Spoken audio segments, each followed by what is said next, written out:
So you have some other tools as well.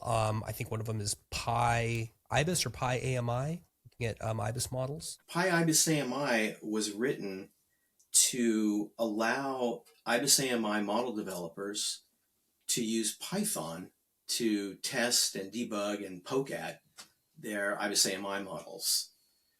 It started life as nothing but a very thin wrapper around the AMI DLL, a Python wrapper. And all that did was it allowed you to pull that DLL easily into the Python universe. Hello, everyone. Welcome to the Altium On Track podcast. I'm your host, Zach Peterson. Today, we're talking with David Banis, Solutions Engineer at Keysight.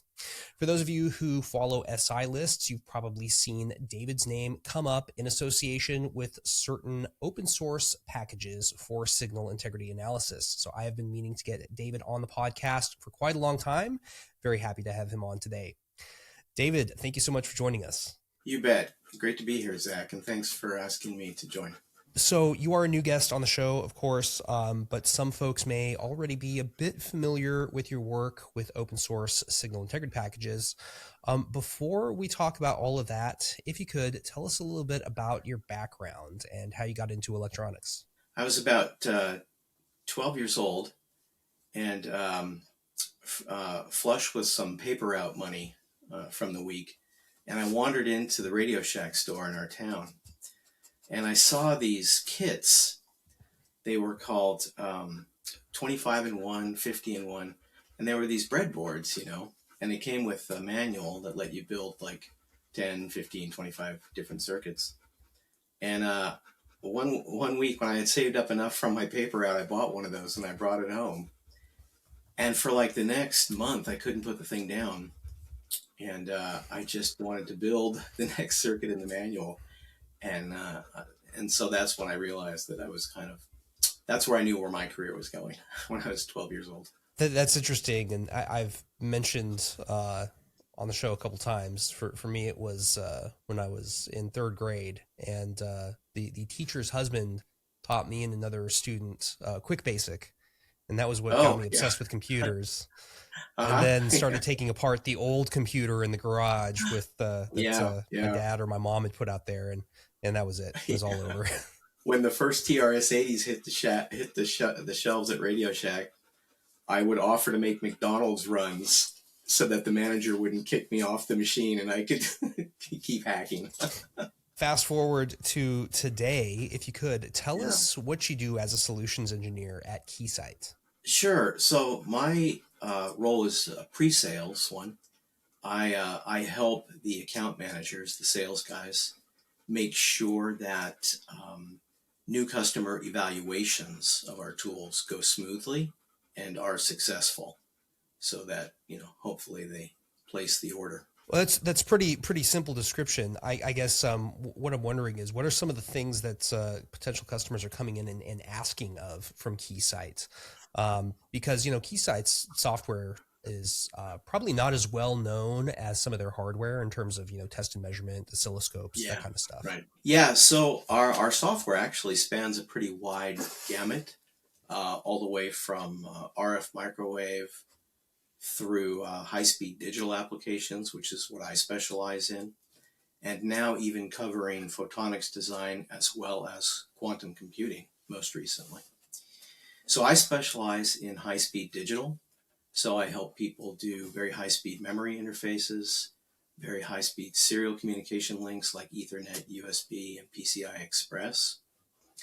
And so my focus is on that segment of our tool. So this is really pairing up the software solution with the interface and probably the product type as well. Like, for example, if it's going in the data center versus if it's going to be, airborne, let's say. Yeah, exactly. We make an effort with our tools to support what's called standards-based product development, which is becoming more and more the norm, at least in the commercial sector, where design teams are targeting a particular standard, like maybe it's the new addition to Ethernet, or maybe it's the latest version of USB, that kind of thing. So our tools are geared to help them meet compliance with a particular version of a particular standard. And when you say compliance, I mean, this could be signal integrity in terms of channel compliance, probably, I would imagine also maybe EMI, EMC using some of the simulation tools. Would that be fair? Yeah, that's right. You're absolutely right. Yeah, the primary use is to make sure that, for instance, in a serial interface, that your eye diagram has enough opening relative to the mask that the standard specifies it must meet. But then also, yeah, there are emissions requirements that people have to make, particularly for consumer products. And our tools also help with that. They even go beyond that and help with thermal analysis to make sure that you're not going to melt a chip or delaminate your circuit board. Now, that's another thing that's interesting about Keysight products. I didn't know that Keysight did, well, anything with thermal analysis. Yeah. What are some of the thermal solutions that you guys have? And I ask this because I've had some folks on recently who, work in like thermal simulators and analysis software. So what kind of stuff does Keysight have for thermal? Keysight offers both thermal and electrothermal as analyses available in its SI Pro RF Pro package. So these are our electromagnetic extractors. So for instance, if someone has a high-speed DDR5 interface on a memory board and they want to get the most accurate model of that interface, they put it through something called an electromagnetic extractor. And it solves Maxwell's equations and gives you the most accurate model of that interface you can possibly have. So we have two tools that do that, and each of them offers a DC analysis of that interface, an AC analysis, of course, but then also thermal analysis and electrothermal, where the currents at a particular frequency are actually taken into account when doing the thermal analysis. In the simpler plain thermal analysis, you simply define how much heat is being consumed by the various big chips on your board. The electrothermal makes it a little bit more accurate and looks at what the traces are doing as well. Interesting. Okay, so that's maybe for more of those moderate frequency, like power designs, or possibly higher frequency RF designs, and then looking at what happens with heat generation as those signals move through the system. Yeah, that's exactly right. Yeah. Yeah, normally with thermal simulators, it's like you define DC current and you set it up and maybe it calculates the power, or just like you said, you have to actually know ahead of time what the power output is. And sometimes you don't even know that because maybe you're starting from measurements and maybe you have a thermal camera, right? So the only thing you know is the starting temperature distribution, let's say. Yeah, and typically you're guessing about the current draw of the various sinks in your system. You're typically using some average number that you've monitored in normal mission mode operation. One of the things that you are well known for, which I alluded to in our introduction, is actually not your work with Keysight. It is some of the open source packages that you have produced for signal integrity. And if you could, before we maybe kind of dive into a couple of them, just give us a broad overview. What are some of the open source tools that you've created? So there are primarily three. I have a lot of GitHub archives. GitHub is typically where people stash their open source tools, and I think I have like 50 archives. But the three ones that are most interesting to the SIPI community are PyBERT, of course. That's the one that I'm most well known for. Something called PyIBIS-AMI, which is a dependency of PyBERT that allows people to work with IBIS-AMI models, which is a kind of I/O model. And then a third one that's very recent called PyChOpMarg. ChOpMarg is short for channel operating margin, and that's a Python alternative to the MATLAB COM code, which is the not official but official implementation of COM for the community. Okay, so let's jump into each of those a little bit individually. Sure. So you said the one that you're best known for is PyBERT, and for the folks out there who are interested in finding these packages, make sure to head over to YouTube, take a look at the video description. We'll have some links over to your GitHub. But PyBERT is definitely the most popular. And I know on SI lists, I see you posting some PyBERT updates every so often. So it looks like you're definitely doing a great job of maintaining that. We've been busy the last year or so. Yeah, David and I. David Patterson is my chief co-developer. And he and I have Got been it. quite busy over the last year or two making some additions to keep up with some coming advances, primarily to the Ethernet standard. So tell us a little bit about PyBERT and what it does. So PyBERT is a serial link simulator, but it's a very simple one. It's kind of a learning toy for people who are wanting to learn the fundamentals of serial link design. And it offers a 3-part channel, very, very simple. It's just a transmitter, an interconnect, and a receiver. And you don't get to choose the architecture. You're stuck with PyBERT's implicit architecture. PyBERT isn't in the genre of tools like ADS, for instance, where you can actually draw the schematic that you want. You kind of take what you get with PyBERT. It's really a learning toy, is what it is. But it can do quite a good job in the preliminary phases of a design, helping you to zoom in on the right portion of the parameter space that you need to be in as far as equalization. It's written in Python, but it does all of its computing using the NumPy, SciPy, and scikit-rf packages, which makes it quite performant. It's actually quite comparable to tools written in C and C++. And it will allow you to import a channel in the form of a touchstone model, which is the most typical way of representing a channel, as well as IBIS-AMI models of your transmitter and your receiver. And then it will combine all 3 of those and run a simulation for you, which will result in a lot of output. The primary one that most people are interested in is the eye diagram, of course. I have it up and running. If a screenshot or a short demo would help, let me know. Yeah. Let's go ahead and I guess we might as well just jump right in. So you have a nice GUI here. So it's a lot to take in at one glance. I understand. I'll kind of identify the general regions of this first tab. So first of all, PyBERT uses a tabbed interface. You can see the main tabs across the top here, and some tabs have subtabs, but that's it. Two layers of depth, no more than that. So this is the configuration tab where you set up the simulation you want to run, and it has really 5 main areas. There at the top left here, there's the simulation control. This is where you're setting things like the bit rate and the modulation scheme you want to use, which test pattern you want to use, and what your output level and your noise additions are. Analysis parameters up here to the top right.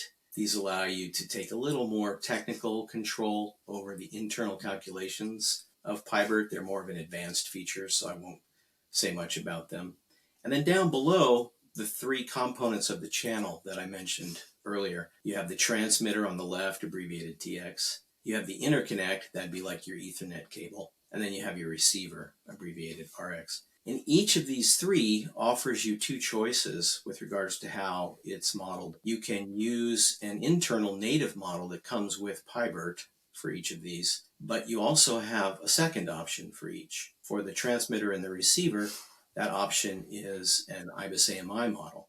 And I've already loaded one for the receiver so that I can show you, how that works. And you can do this, you can choose individually. You can use, for instance, right now I'm using the native TX model, the native channel model, but an IBIS-AMI RX model. And you can mix and match. All possible combinations are valid. And so with that done, you then run the simulation, and under the simulation menu bar, you can see there's a run option. I've already run it, so I'll take you to the results. Down at the bottom is a quick summary of the results. The more detailed are available in the results tab here, and the results tab has 5 subtabs. The one we're most often interested in is this third one called eyes. And what you're seeing here is the superposition of many bits that were transmitted from a pseudo-random pattern through the channel and then superimposed over each other to construct what we call the eye diagram, which is intended to give you an estimate how well you're going to be able to receive any arbitrary data stream that gets sent over this channel. And there are 4 different plots in this window, and what they're representing is the eye from the unassisted or unequalized channel itself. So just the raw analog channel produces this. And this eye is quite poor. This eye doesn't have much vertical clearance to work with, so a little bit of noise is all it would take to cause a bit error here. The next one we see on the top right here is that channel with any TX de-emphasis added to it. TX de-emphasis is one piece of equalization that you can use to improve the eye of a channel, and you can see it's had quite a good improvement here. And then if we come down to the lower left, we add a second piece of equalization, which is the CTLE, which means continuous time linear equalizer. That's typically the first piece of equalization that the signal goes through when it's in the receiver. And finally, we have what's called a DFE, or decision feedback equalizer.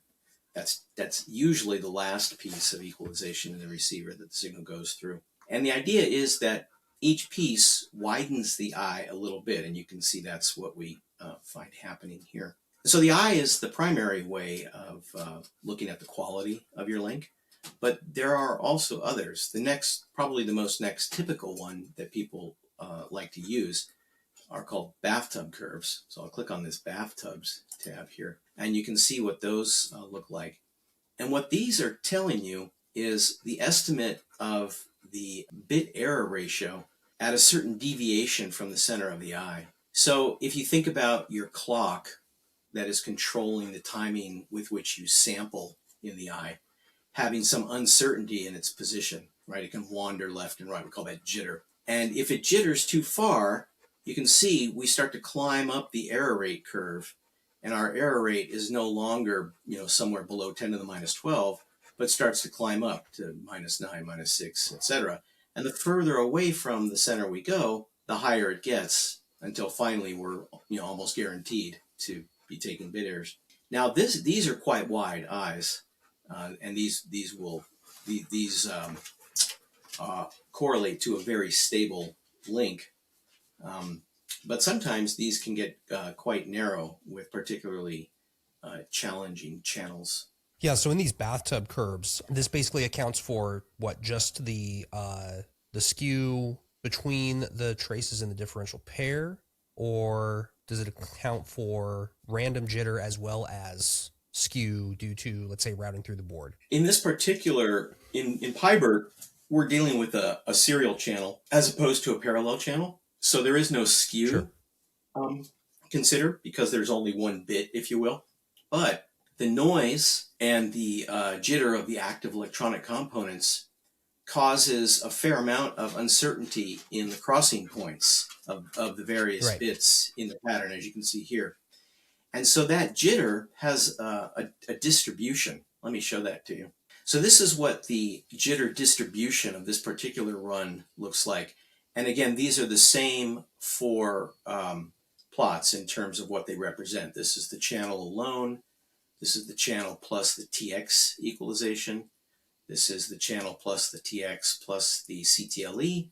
And finally, this is everything. This is the channel plus TX plus CTLE plus DFE. And you can see how the jitter distribution is changing and getting narrower as we move through the various pieces of equalization. And that in fact is one of the goals of equalization. One way you achieve the target goal of widening the eye or widening the bathtub curve is by minimizing the jitter. And so what you can see is that these jitter curves, they tend to have this sort of dual humped nature. But then out here, if you look at the tails, you can see them kind of rolling off in a Gaussian-esque kind of fashion here. And so the way serial link engineers quantify this, they use a standard model called the Dual-Dirac model. And what the Dual-Dirac model assumes is that you've got two parts to your jitter, a part that's deterministic and a part that is completely random. And the deterministic part is what is responsible for the separation of these two humps. And it has a very definite value. If you measure from the peak of one hump to the peak of the other, that gives you your deterministic jitter. But the random jitter has to be estimated by looking at this tail here and finding the best fit of that to a Gaussian tail. And when you do that, what you find is the sigma that would have to be used in the Gaussian in order to match this tail. And it's that sigma that you actually use to extrapolate and estimate down to very low bit error ratios, like 10 to the minus 12, for instance. And then you have two curves here overlapping. One says data-ind and then total. So what PyBERT does is it averages over several iterations of the bit pattern. And when it does that, what it does is it removes any jitter that is not dependent upon the data pattern. That's the purpose of that averaging. If we have our total jitter, and if we then subtract, or if we then do that averaging, what we're left with is just the data dependent jitter. And then if we subtract that from the total, of course, we're left with that portion of the jitter that is data independent. So this is that portion of the jitter distribution that is coming from external noise sources. From looking at these curves, you can essentially estimate whether or not that bathtub curve has enough opening on it and whether you need to go further with equalization. Just from looking at, the eye diagram, it may not be perfectly clear unless you're able to overlay the mask and then actually take the distribution directly from all these points. I know that Scopes will do it, and then some other commercial software will do it. Does it calculate those distributions directly from this data that we see here? It might be more accurate to say that both the eye and the bathtubs are representations of the same analysis of the data, or the same data breakdown. I see. Yeah, they're showing us different things, but they're very tightly related. What they're showing us is very tightly related. Yeah. So what's happening is, and you can kind of actually see it. I don't know if you can see this point of inflection here in this curve. Above it and to the left of it, the curve is actually coming from the same data that we see in the eye diagram. But at this point of inflection, where we see this line drop straight down, at this point, we are extrapolating based on what we saw in those jitter distributions. Those jitter distribution tails, they were best fit to some particular sigma of a Gaussian curve. And it's that best match sigma that is governing the slope of this line right here. So these bathtub curves are kind of a composite of an actual analysis of the eyes combined with a fit to those jitter tails. So in order to get to here, right, you're loading in a touchstone file, right, with S parameters, right? Someone could really use this after, simulation in another solver, and then extraction of S parameters, or they could go through and do measurements. They could de-embed their S parameter for their test structure, and then they can put it in here and then check and see how it works with serial links. That's exactly right. And that's actually the point. Yeah.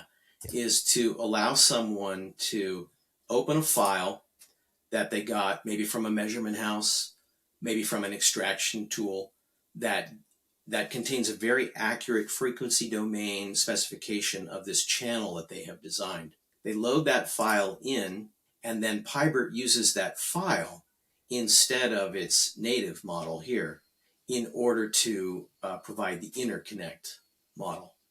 And that's how one would test a new channel design. Yeah, exactly what you said, right? Yeah, and then this is where, for example, let's say you had maybe Keysight or maybe another simulator, but you could actually take all of your individual S parameter files for, let's say, a transmission line and some vias, and you could build up this whole interconnect and output a cascaded model, and then even take that, put it in here, and then do all the simulations and figure out whether or not it's also going to be compliant. That's exactly right. Yeah.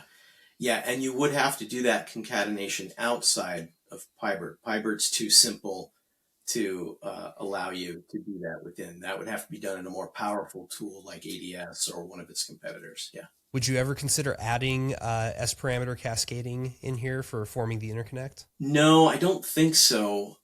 Just because there are already so many tools that do that so well.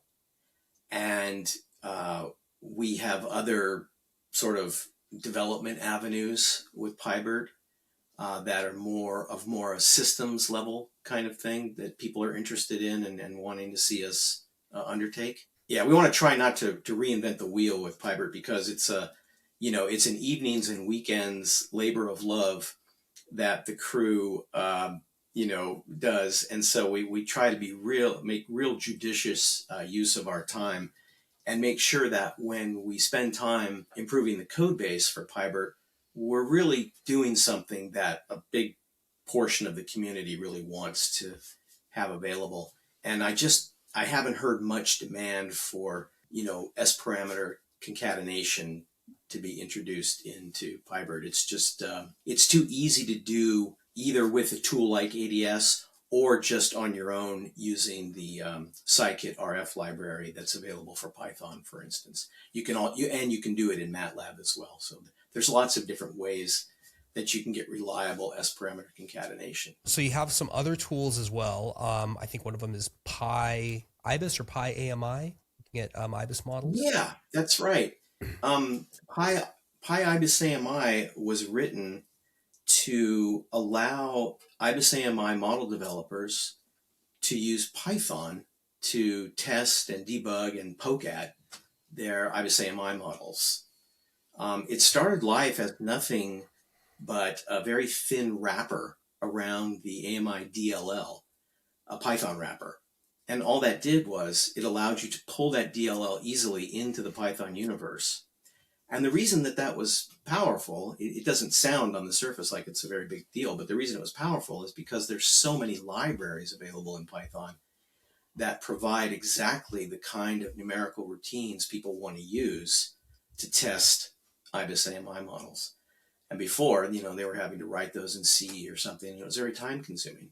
And so if you can get the AMI model into the PyBERT universe, then suddenly you have this rich set of libraries available for you, and you can move much faster in your testing. That's why I did that. And then it grew from there, and now it does lots of things. The thing we're working on right now is actually full-blown testing of an IBIS-AMI model. So if you want to really poke at an IBIS-AMI model and try and flush out some of the common pathologies that often occur in them, you can use PyIBIS-AMI to do that now. Well, if you could, you're talking about testing a model, right? Yeah. And if you could just tell our audience a little bit more Sure. about what that means and what you're looking for. And generally when you're testing a simulation, you're actually comparing it to something else.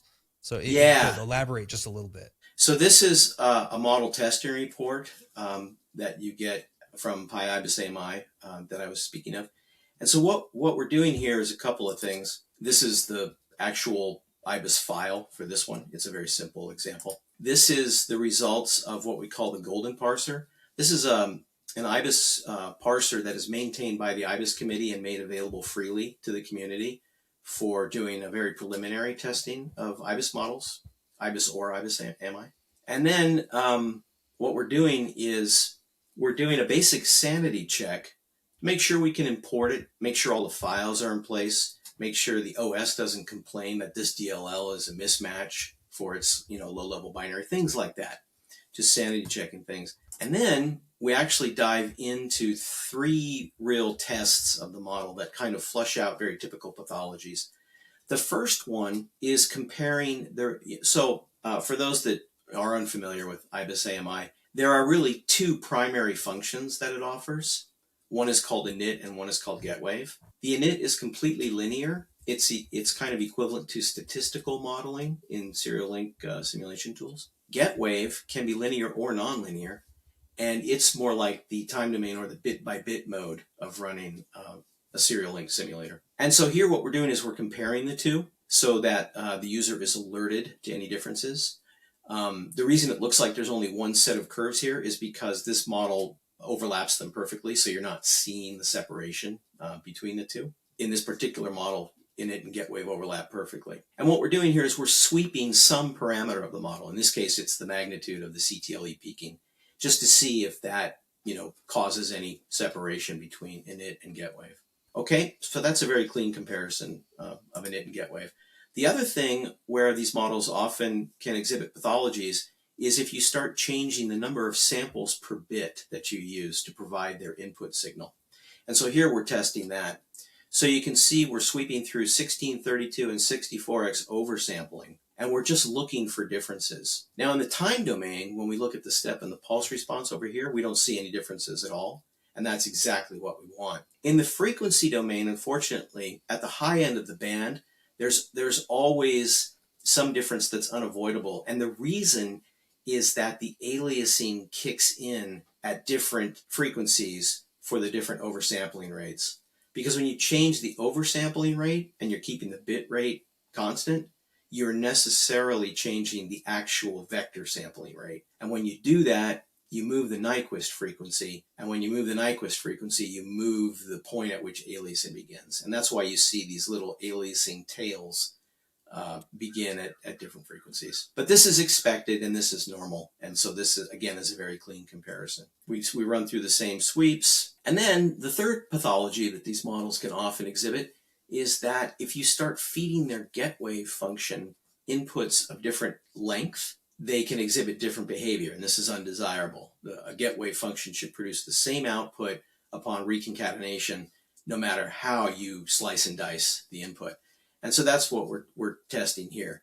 This is the length that we've used. These numbers are all chosen at random except for the last two, which are pathological for a reason I won't get into. And what we're doing is we're overlaying all 7 of these, and we're looking for differences. And what we see here is that there are none, and that's what we want. We want them all to look the same no matter how we slice and dice the inputs.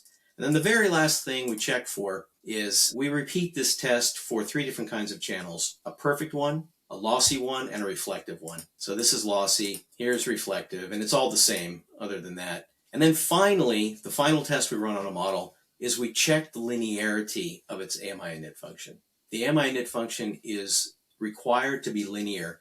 And so here what we're doing is we're checking that it's linear by running in 2 ways. We pick some number of channels, we run them independently, and then we sum the results. And then the second thing we do is we sum all the channels, we run the model on that sum, and we look at that result, and we compare those two.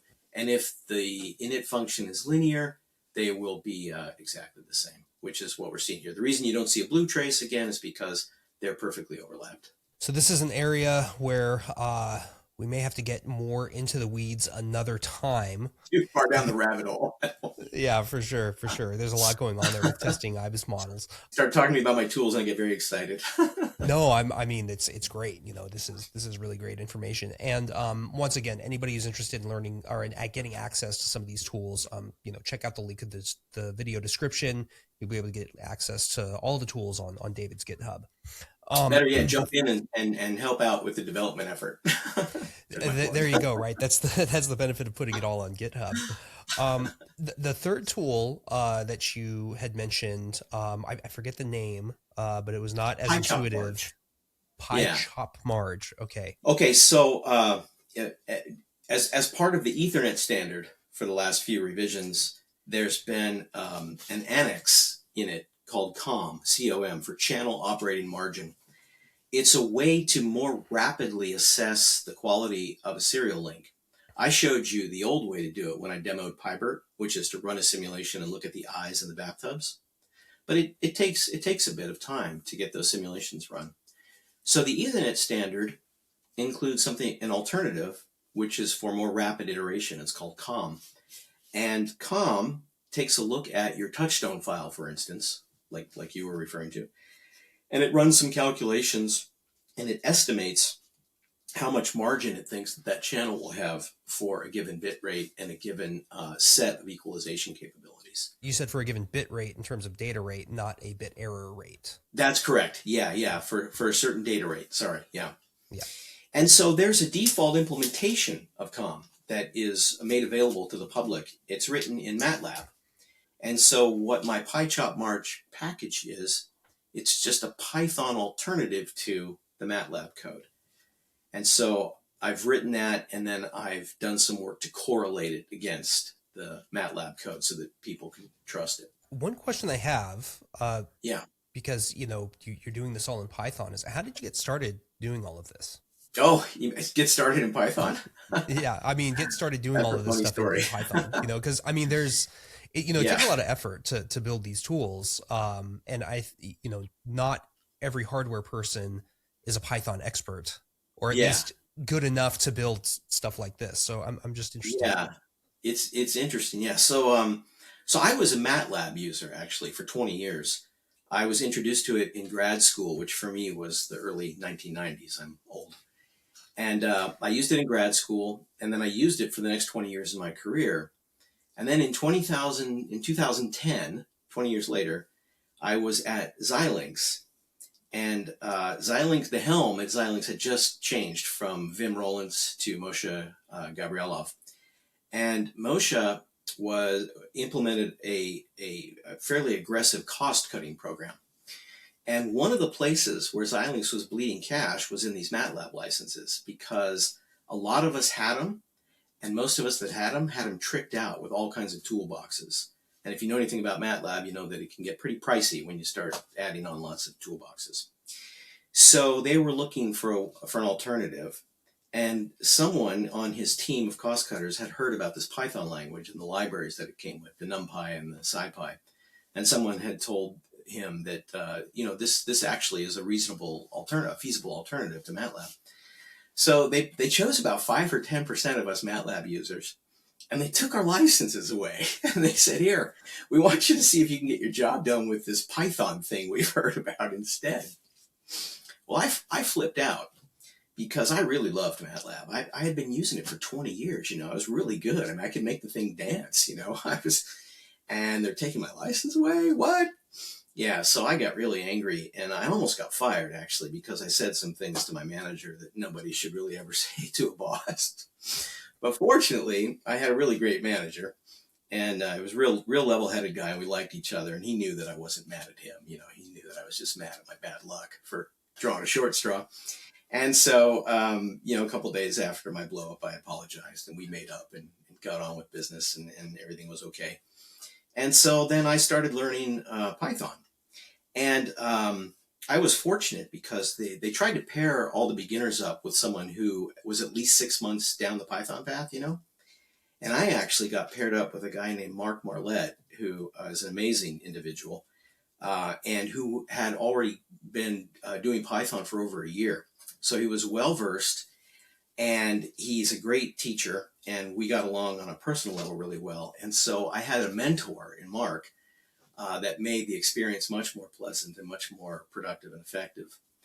And about 3 months into my learning of Python, I was in love. And I never looked back. I never missed writing M code. I never wanted to write another line of M code. I mean, Python was just this amazingly constructed language. And I started attending the Bay Area Pythonistas. It's called Bay Piggies, and it's the Bay Area Python group. And in one of the meetings, Guido van Rossum came and spoke, about his design philosophy for the language. Guido van Rossum is the creator of Python. And I realized why Python is such a great language. It's because Guido is just such a brilliant, clear-thinking, technical mind, particularly for, understanding what languages should be and what they need to be and how they serve us. And it was really, really a great talk. And Guido just did a fantastic job with Python. And then the NumPy, SciPy library creators followed right in his footsteps and did an amazing job of giving us a MATLAB replacement. They knew exactly who their audience was, right? They knew it was MATLAB users that were going to want to move into the Python world. And so they gave us these functions whose, in a lot of cases, names and call signatures were exactly the same. So they minimized the burden of our relearning that we had to do in order to get effective quickly with Python as a replacement for MATLAB. So it's been a wonderful journey. 16 years in now, and I still think it's the greatest language ever. Yeah. Okay, that's a really interesting story. I guess all of this was kind of born out of out of necessity, I guess you could say, right? Because Yeah, they kind of stole your MATLAB license from you and yeah. told you to figure it out, right? Yeah, yeah. I lived Darwin's theory about the ones who survive are the ones who adapt. I had no choice. I had to Yeah. adapt, so I did.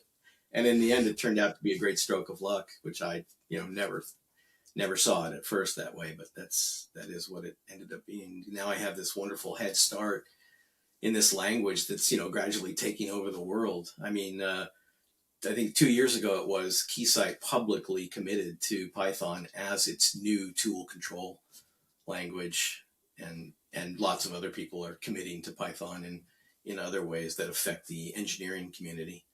And so yeah, it's worked out really well. Yeah, that's one thing I've noticed is a lot of the tool control APIs and Yeah, software that's out there is all it's all Python, and I think it makes a lot of sense because it's so easy to take a Python package and integrate it into some kind of custom application without having to go through whatever or I guess I should say without having to use the scripts downloaded as they are. You can just kind of pull functions out as you need them and build something yeah, totally custom, which is one of the things I always thought was really cool about Python. yeah. And the other great thing is that we're moving away from this era where each tool had its own proprietary. Like Cadence has skill, Keysight has AEL, and they're totally proprietary and they're different. And so, engineers who use a variety of tools or move around have to constantly relearn their tool control language. And, now that's ending because now everybody is sort of, uh, uh, settling on Python, which is open, and, now it'll be the same. Yeah. Yeah, I think it's going to be a pretty wonderful thing, actually. Yeah. it's so easy to generate Python code with AI, so you can always Yeah. control Yeah. control all this stuff Yeah, with an Claude agent. is pretty amazing. I can't believe the quality of the code it's putting out. I'm old, so I'm still a little skeptical. I don't want to trust it. I don't want to go too far out on the limb of trusting it because I may have to debug code I don't understand 6 months from now. But I've been playing with it, and it's pretty impressive. I gotta say, yeah, Yeah, sometime around the end of last year, beginning of this year, it really got good. I've noticed. So yeah. yeah, it's going to be interesting to see where it goes next. And I guess speaking of where things go next, what's your vision for the packages that you've built, and where do you see them going next in terms of features, functionality, applicability? So PyBERT will attempt to keep pace with the Ethernet standard as it evolves. That's our target. Last year, we just made a major update to bring it up to the 802.3 DJ edition, which is scheduled for ratification a few months from now. That change made some fairly significant architectural changes to the reference receiver that's used in COM, and so we wanted to keep pace with that. So we'll continue to do that. We'll continue to keep an eye on the Ethernet standard to make sure that we're keeping PyBERT up to snuff with that. When you say the reference receiver, you're talking about the built-in model at the RX side. That's Okay. right. Making sure that it has all of the architectural elements that it needs to keep up with the Ethernet standard. The most recent one, which is scheduled for ratification soon, is adding a very large feed-forward equalizer to the RX architecture, which was never there before. And so we needed to work that in. And then the other thing, of course, it's adding is maximum likelihood sequence estimation. So we very recently added a Viterbi decoder to the native RX model in PyBERT so that people can start working with and learning about how MLSE works as an alternative to standard slicing symbol selection, because that'll get important now that the standard is emphasizing it. It'll show up on more bullet lists that designers have to accommodate. So Right. we want to make sure that the tool is capable of helping people learn and come up to speed quickly with it. Yeah. And then the PyChOpMarg, of course, will just attempt to stay in sync with the MATLAB COM implementation so that people can make a choice without risking getting different results. So we'll continually check the correlation of the two and make whatever adjustments we have. The third one, the PyIBIS-AMI, that will be driven by the IBIS standard as it evolves. They just recently approved a change to it, which brought in some very new and some very comprehensive testing mechanics.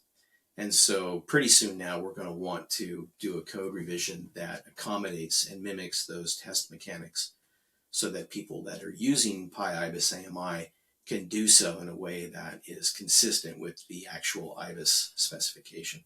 Well, as all of this evolves and you continue to build these packages and keep them running, we'd love to have you come back on and talk about this some more. Thank you. I appreciate that very much, and I'd love to. So this is, I call this collage the faces of PyBERT. These are the individuals who have made the most significant contributions. And if you're familiar with the community, you recognize a few of these shots as industry heavy hitters. There's my Xilinx mentor, Mark Marlett, that I spoke of. This guy on my right, this is David Patterson, and he is my chief co-developer and my designated BDFL if I die for the project. He's the only other human on the planet that has write access to my main GitHub archive for this project. Everyone else has to work from their own fork, and actually David does too, just because it's good discipline. But in case I get hit by a bus tomorrow, David can take complete control over the GitHub archive so that it continues without any glitches. Thanks for letting me show this. I really wanted to just give credit to these folks because they've done some incredible work. Absolutely. I also see Yuri Schlepnev in here, who folks will know from other podcast episodes. So yeah, we do got some heavy hitters in here. Thank you so much for showing this. And of course, these folks definitely deserve some recognition. So yeah, glad you got this on screen so we can see it. Thanks a lot, Zach. Appreciate it. To everyone that's out there watching, we have been talking with David Banis, Solutions Engineer at Keysight. If you're watching on YouTube, make sure to hit the like button, hit the subscribe button. You'll be able to keep up with all of our podcast episodes and tutorials as they come out. And last but not least, don't stop learning, stay on track, and we'll see you next time. Thanks, everybody.